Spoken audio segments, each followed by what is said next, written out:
তোমরা কি এরকম 3D রোজ শিখতে চাইছো বা 3D রোজ করতে গেলে কোনো প্রবলেম হচ্ছে? পুরো ভিডিওটা দেখতে থাকো। 3D আর্ট করতে গেলে প্রথমে হেক নেল নিয়েছি, জেল পলিশ, যে কোনো কালারের জেল পলিশ নিতে পারো, অ্যাক্রিলিক পাউডার, আমি এখানে সিলসের অ্যাক্রিলিক পাউডার নিয়েছি, মনোমার, আর্ট অ্যাপেন্ডিক্স, আর সবথেকে গুরুত্বপূর্ণ হলো কার্ভিং জেল। আমি এখানে হোয়াইট কালারের কার্ভিং জেল ব্যবহার করব।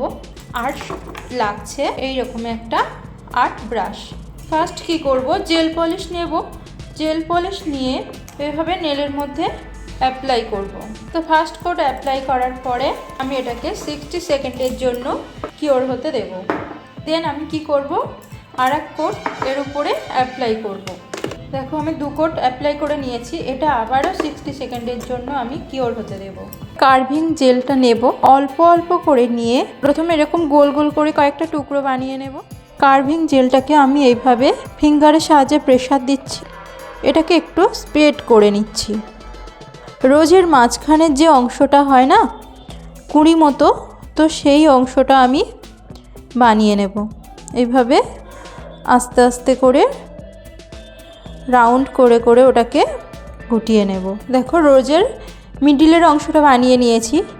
আর নেলের উপরে আমি লাগিয়ে নিয়েছিলাম একটু হার্ড জেল, তার উপরে এবারে আমি এই প্যাটেলসটাকে বসিয়ে দিচ্ছি।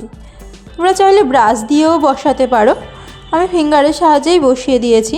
এবারে নেক্সট প্যাটেল বানিয়ে নেব।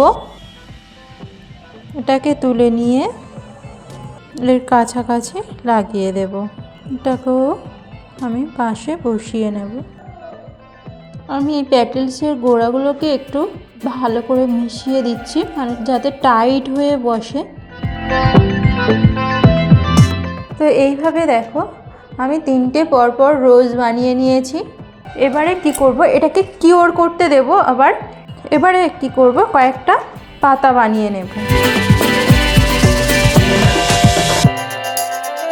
পাতা রেডি করে নিয়েছি। দেখো রোজ কমপ্লিট হয়ে গেছে, পাতাগুলোও কমপ্লিট হয়ে গেছে।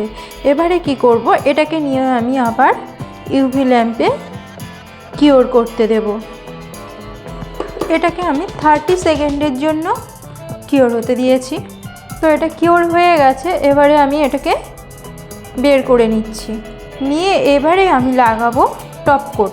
এখানে আমি লাগাচ্ছি টপ কোট।